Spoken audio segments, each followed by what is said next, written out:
So page 32, you've recorded in the second quarter that you've made an overspend of £666,000. So am I correct in saying that that coupled with £1.2 million overspend last year means this administration in 18 months has overspent by £1.8 million? Thank you for the question. No, I don't think that's a fair reflection of what the situation is. The £600,000 that you reference is reported in that report. It's largely down to pressures of COVID, particularly with car parking, reduction in use of the Manning Centre and lettings at the Innovation Park that we're confident that we're addressing. I don't feel it's a fair reflection. I think at the point you're getting at that we're somehow being loose with the purse strings. No, that wasn't my question. My question is it right to say that over the last 18 months you've overspent by £1.8 million? Perhaps I can ask the Director of Finance to comment on the question. So the position for last year has clearly been previously reported to Cabinet, and at the moment the 666,000 is a projection of where we anticipate the Council may be by the end of the financial year. That position may change adversely or positively over the next 6 months, and that is our current estimate of projection for the current year. Any other questions on those items, Councillor Vince? Page 34 talks about additional pressures on council finances, and you mentioned some of them in your previous remark, but you don't mention decreasing funding from central government. I wonder why that has been omitted from the report. I'm sure you'll be well aware of the Chancellor's statement that he made a few weeks ago, and that wasn't a reflection of what the Chancellor said in that statement. I know you may wish to hark back to the past 12 years, but that wasn't a reflection of what the Chancellor said in his recent statement, and that's why it's not included in this item. Yeah, quite important. That wasn't the point I was making. You're right, actually we've lost a lot of money over the last 12 years because of the government taking away money. I don't know why that's not mentioned in the report. Further question, Councillor Vince? Yeah, that was a question.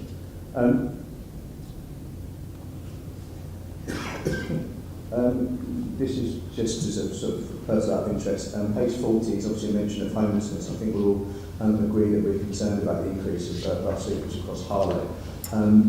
Obviously, I did work for street centre, I don't anymore, so I'm less aware of what's going on. But I wondered if SWEP was going to be put in place over winter. I believe it's when you've got 2 nights of below 0 degrees temperature. And I'll take that question away and ask for the Director of Housing to provide with you with the details of what we're doing over the winter period.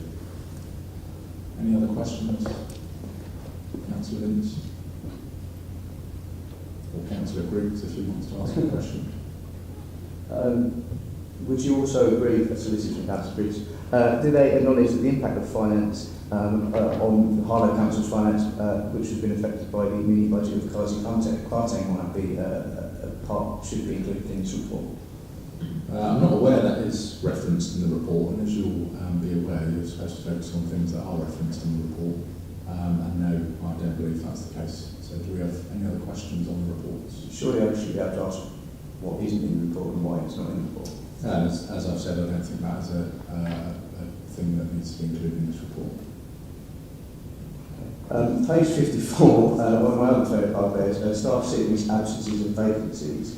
I raise this all the time, but we are still here, and I have asked for a list of vacancies in departments, and I'm still waiting for that 2 months on. So the question I ask again, and I appreciate you might take it away, but what are we doing to address the huge issues with vacancies within the council, and what are we doing to support our current staff to make sure that we don't have any further vacancies?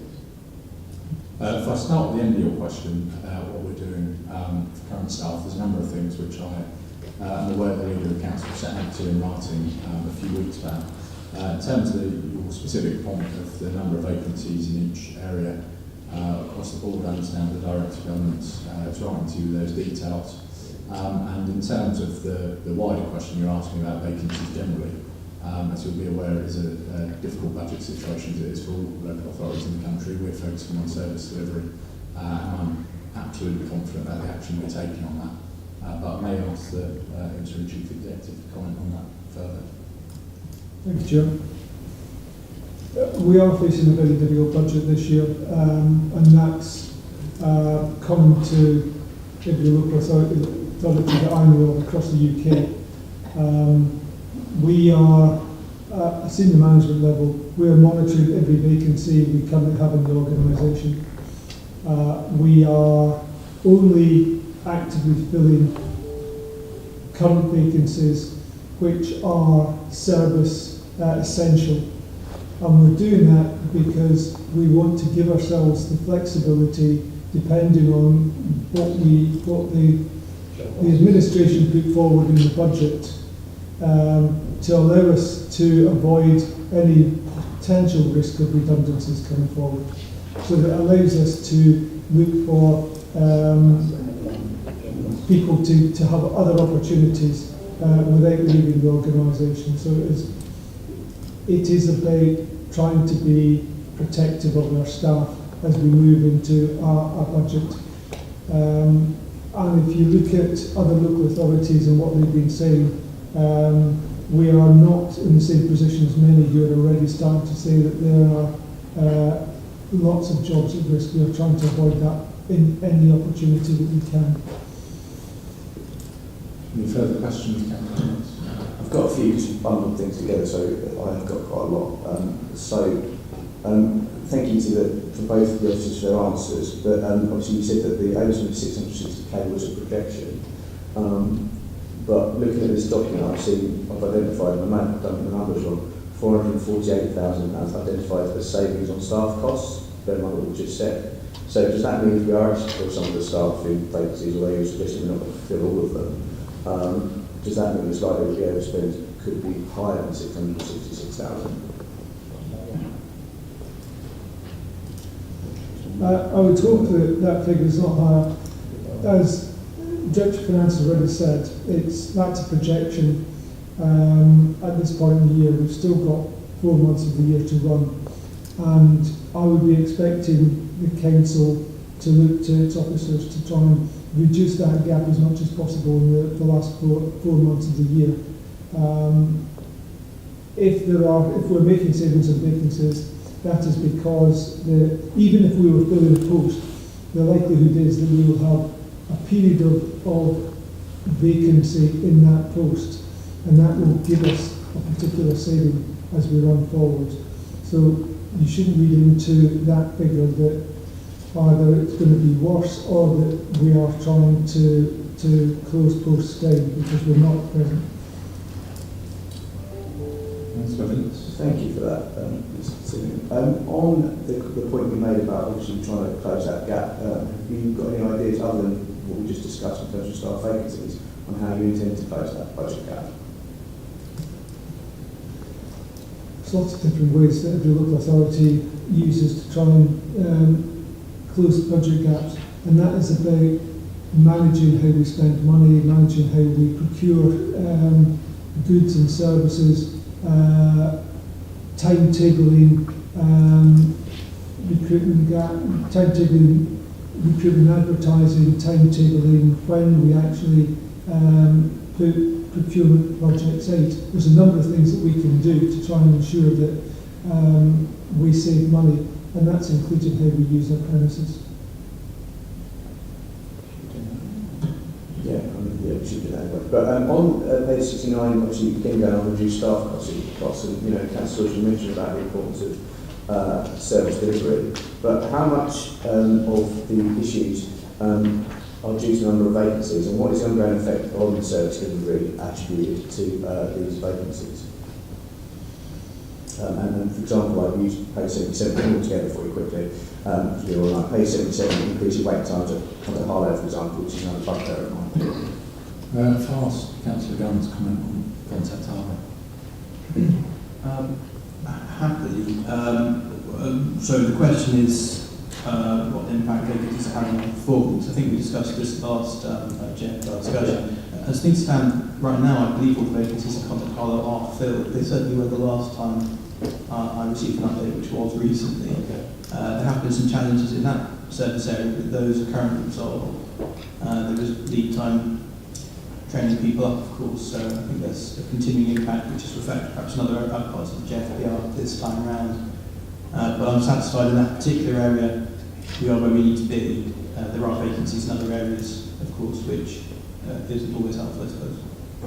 Just to add to that answer, as the interim chief executive said, we are filling posts for service delivery to avoid the point you're making.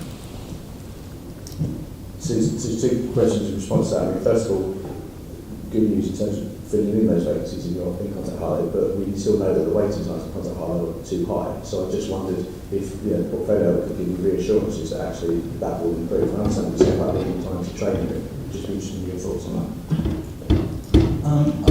I share Councillor Bince's concern at the waiting times. They have been going in the wrong direction. It's a matter of record. I'm satisfied that the next time we're here talking about a change of PR, they'll have gone in the right direction. I don't think we're going to hit the targets in the next quarter, which has to be the aim.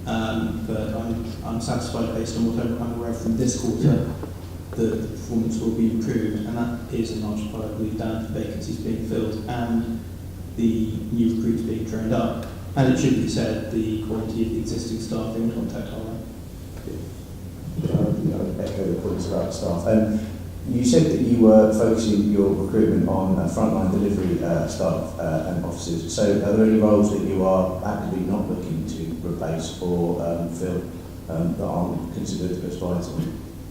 Just before I ask the interim chief executive to comment, he has already answered this in saying that all vacancies will be reviewed weekly by the senior management board, and decisions will be taken in that way.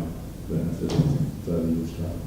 I don't know if there is anything further. I thought I'd given you a full enough answer, but we are reviewing all vacancies.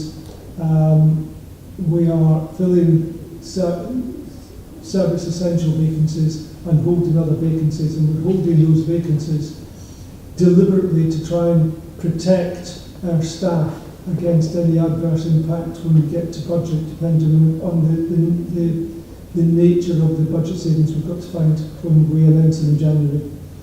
So as the opposition, are we allowed to know which of those vacancies you're hopping back? Well, that will be in the report that you've already asked the Director of Governance to produce, and that has already been alluded to by the Chair. Just to clarify, this is a slightly different question, because what I'm asking for is all vacancies and the percentage of each department. What I'm asking you is which of those vacancies you're actively holding back, and also there's a slightly different question. You will have a list of all the vacancies, and that will be the vacancies per se. There will be a complete list of all the vacancies that are sitting unfilled and unadvertised.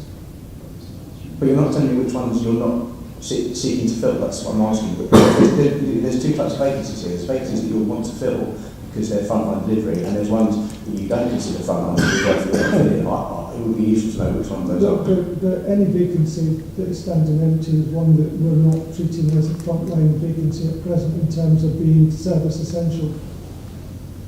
Perhaps if I can simplify it, if it is in that list, it will be considered service critical of the list you will receive. But then you don't know what the other vacancies are. So then I don't know what the other vacancies are that aren't considered service critical. Do you see what I mean? Perhaps we can clarify that in the written answer. Yes, that's what I'm asking for. Thank you. Have we got any other questions?